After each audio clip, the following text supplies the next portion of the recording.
This is Mac OS Ken.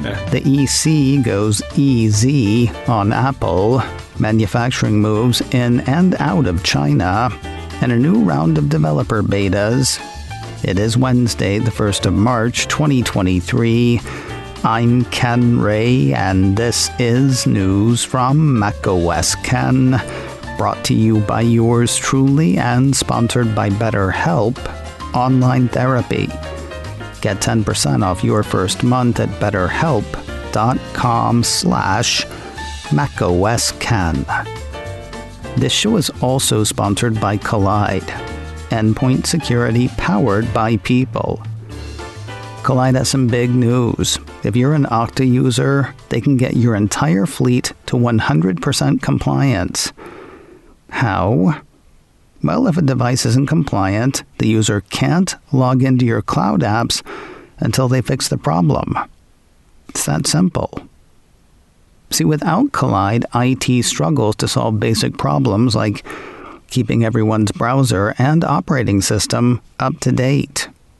The moment Collide's agent detects a problem, it alerts the user and gives them instructions to fix it. And if they don't fix the problem in a certain amount of time, they're blocked. Collide is the only device trust solution that enforces compliance as part of authentication, and it's built to work seamlessly with Okta. Collide's method means fewer support tickets, less frustration, and most importantly, 100% fleet compliance. Unsecured devices are logging into your company's apps. Put a stop to that with Collide. Visit collide.com/macOSCan to learn more and book a demo. That's KOLIDE.com/macOSCan.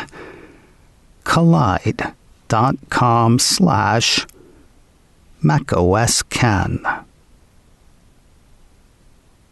The European Commission seems to have softened its stance on rules imposed by Apple on music streamers in the App Store. It's not that the Cupertino company isn't doing anything wrong in the EC's estimation, but the big problem is apparently no longer a problem. In 2021, a piece from Engadget reminds us, the European Commission said that Apple had committed a couple of violations where third-party music streamers were concerned, forcing the likes of Spotify, Deezer, and Tidal to use Apple's own in-app purchase mechanism, and not letting those third parties inform subscribers in the app that they can get a lower price by subscribing online rather than through the application. Those two are tied together. By forcing the streamers to use Apple's in-app payment system, those streamers have to cut Apple in for a percentage of the subscription. Usually 30% for the first year, then 15% for every year an individual subscription continues. That is a chunk of change. To make up for it, third-party streamers charge more for subscriptions started through the app and less for subscriptions started through their own sites or other sites. But that second rule of Apple's, not letting streamers say in their apps that buyers could buy for less elsewhere, was seen by streamers as a hindrance. And, somewhat surprisingly, that is the rule with which the European Commission currently takes issue. In a release on Tuesday, the EC updated its statement of objections to Apple after saying that the Commission no longer takes a position on the legality of the in-app purchase arrangement. It does have a problem with what it calls Apple's anti-steering clause. In particular, reads the statement, the Commission is concerned that the anti-steering obligations imposed by Apple on music streaming app developers prevent those developers from informing consumers about where and how to subscribe to streaming services at lower prices. These anti-streaming obligations are neither necessary nor proportionate for the provision of the App Store on iPhones and iPads, are detrimental to users of music streaming services on Apple's mobile devices who may end up paying more, and negatively affect the interests of music streaming app developers by limiting effective consumer choice. Ask the affected parties, and everybody's a winner. Or everybody claims to be anyway. After the ruling, the music streaming service Spotify issued a statement saying, "The European Commission has once again made it abundantly clear that consumers are the ultimate victims of Apple's abusive and anti-competitive behavior, and putting a stop to it is a top priority. Apple's anti-steering rules, which prohibit Spotify and other developers from telling consumers about deals or promotions through their own apps, mean that users are deprived of opportunities to save money and enjoy a higher quality service. That directly harms consumers. With each passing day, Apple continues to choke competition and smother innovation. The European Commission today is sending a clear message that Apple must play fair and let competition work. Momentum is on the side of consumers, but they deserve final resolution, and soon." Of course, Apple gets to keep its 30% or 15%, so it's apparently not feeling too bad. A piece from Apple Insider had a response from the Cupertino company saying Apple will continue to work with the European Commission to understand and respond to their concerns, all while promoting competition and choice for European consumers. We're pleased that the Commission has narrowed its case and is no longer challenging Apple's right to collect commission for digital goods and require the use of in-app payment systems users trust. The App Store has helped Spotify become the top music streaming service across Europe, and we hope the European Commission will end its pursuit of a complaint that has no merit. Apple's supply chain is trying to find ways out of China while simultaneously digging deeper into it. That seemed to be the message from a couple of different stories on Tuesday. Looking for a way or ways to get out is GoerTek, so says Bloomberg. That piece has the company, which makes AirPods for Apple, exploring locations beyond its native China. Sounds like they're past the exploratory stage in at least one case. GoerTek Deputy Chairman Kazuyoshi Yoshinaga says the company is investing $280 million US in a plant in Vietnam. Now, for the first time in a few years, COVID does not seem to be playing a part in the slow-motion exodus. According to Bloomberg, the expanding conflict between the U.S. and China, which began with a trade dispute but has since expanded to encompass sweeping bans on the exchange of chips and capital, is spurring a rethink of the electronics industry's decades-old supply chain. For his part, GoerTek's Yoshinaga says he's been beset by client visitors over the past month. Conversations with each are dominated by one question: when can you move out? As for the exploratory part of the Bloomberg assertion, that may be focused on India. Regarding the subcontinent, Yoshinaga says, "We get requests from our clients almost every month. Do you have any plans to expand to India? If they decide to build up the production lines in India, we may have to think about it seriously." Perhaps looking to hedge its bets, Apple's biggest manufacturing partner is apparently strengthening its presence in China. The piece from Apple Insider says Foxconn has secured a new parcel near its iPhone City plant in Zhengzhou. There, it plans to build smart warehouses to support the iPhone production facility. Now, when I say parcel, that makes it sound small. My bad. The lease is for a 293-acre plot in the Zhengzhou Comprehensive Bonded Zone, according to the report. Yes, that is the same zone China shut down in late 2022, freezing iPhone Pro production and ruining Apple's Christmas. While pressure mounts for suppliers to spread operations beyond China's borders, the Foxconn facility makes sense for a couple of reasons. First, iPhone City is not going anywhere anytime soon. Apple Insider says the warehouses may help Foxconn deal with inventory at its factory, as well as its overall inventory management for sites across China. Also, might make China happy. The way Apple Insider sees it, Foxconn may be mounting the expansion to appease concerns by officials over plans by Apple and Foxconn to move manufacturing out of the Middle Kingdom.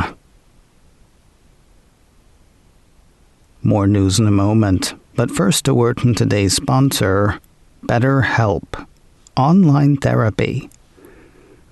We tend to think of therapy as a difficult thing for difficult times. Doesn't have to be either. Maybe you just want to do a few sessions for a sort of mental health checkup. Make sure you're headed in the right direction. That was an intentional pun. I seek no pardon. Whether something is vexing you and you need help, or you just want to see what condition your condition is in, you should consider BetterHelp. BetterHelp connects you with a licensed therapist who can help you in either case, and you don't have to worry about the wheres and the whens. BetterHelp is entirely online, designed to be convenient, flexible, and suited to your schedule. Just fill out a brief questionnaire and get matched with a licensed therapist. If they turn out to be not the right one for you, you can switch to a new therapist anytime at no additional cost. The online service and hassle-free switching have been two parts of BetterHelp that I have really appreciated. But see what you think. Discover your potential with BetterHelp. Visit betterhelp.com/macOSKen today to get 10% off your first month. That's BetterHelp, HELP.com/macOSKen. BetterHelp.com/macOSKen. Apple developers can now get their hands on the next round of OS betas. Apple Insider ran a couple of pieces Tuesday, one saying the group had access to the second developer betas of iOS, iPadOS, and tvOS 16.4, as well as watchOS 9.4. The other said the same for the second beta of macOS Ventura 13.3. Clues of a couple of upcoming features in the developer betas. Well, one returning and one upcoming. Maybe. Making its way back to us, babe. Page-turning animation in Apple Books. I stopped reading books on my iPad so long ago, I didn't realize this skeuomorphic feature was gone. Having missed the chance to miss it, a piece from Mac Rumors says the second beta of iOS 16.4 reintroduces an option for page-turning animation that apparently only went away with iOS 16. It was replaced by a simpler slide animation. People missed it though, so here we go again. As for the other clue, fool me once, shame on you. Fool me again after over a year? Well, a separate piece from Mac Rumors points to signs of life for Apple Music Classical. Quick recap. Apple bought the classical music streaming service PrimePhonic back in 2021 and silenced the service almost immediately, but it pledged to replace it with a new service in 2022. It also gave PrimePhonic subscribers 6 months of Apple Music at no cost, leading many to expect a PrimePhonic replacement within half a year. Well over a year later, still nothing. Now, maybe something. The Mac Rumors piece says code in the iOS 16.4 developer beta actually mentions Apple Music Classical. A line in the Music Kit framework reportedly reads, "To listen in Apple Music Classical, you'll need to install Apple Music." Maybe something, maybe nothing. Mac Rumors says there is no sign of an actual Apple Music Classical app in the iOS 16.4 beta. And finally today, the next Apple Watch Activity Challenge is on the schedule, and it's only a week away. 9 to 5 Mac says the Cupertino company has one planned to mark International Women's Day. The piece has Apple encouraging potential participants, saying on the 8th of March, show your support for the empowerment of women everywhere. Do any workout for 20 minutes or more to earn this award. Record your time with the workout app or any app that adds workouts to health. Complete the challenge and you get a virtual medallion as well as virtual stickers to virtually stick in various Apple apps. The challenge has not popped on watches yet, but should do in the next few days.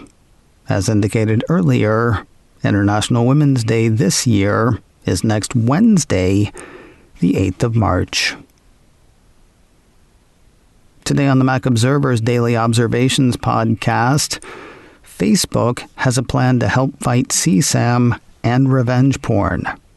TMO writer Nick DeCorval will tell us more, plus a discussion around the European Commission's App Store clarification. Remember, folks, every day you don't listen to the Daily Observations podcast, an angel punches a kitten in the face. You don't want that on your conscience, do you? Catch the Daily Observations podcast from the Mac Observer online every Monday through Friday at macobserver.com or wherever you get podcasts. macOS Ken, brought to you by me and sponsored by Collide. Endpoint security powered by people. Learn more and book a demo today at collide.com/macOSKen. This show is also sponsored by BetterHelp Online Therapy. Get 10% off your first month at betterhelp.com/macOSKen. Advertising handled by Backbeat Media, online at backbeatmedia.com. You can reach me a couple of ways.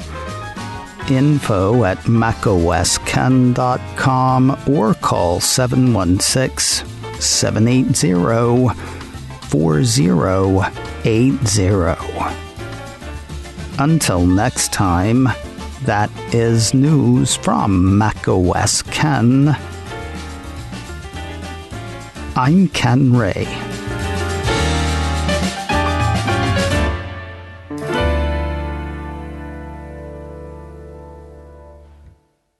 Ciao.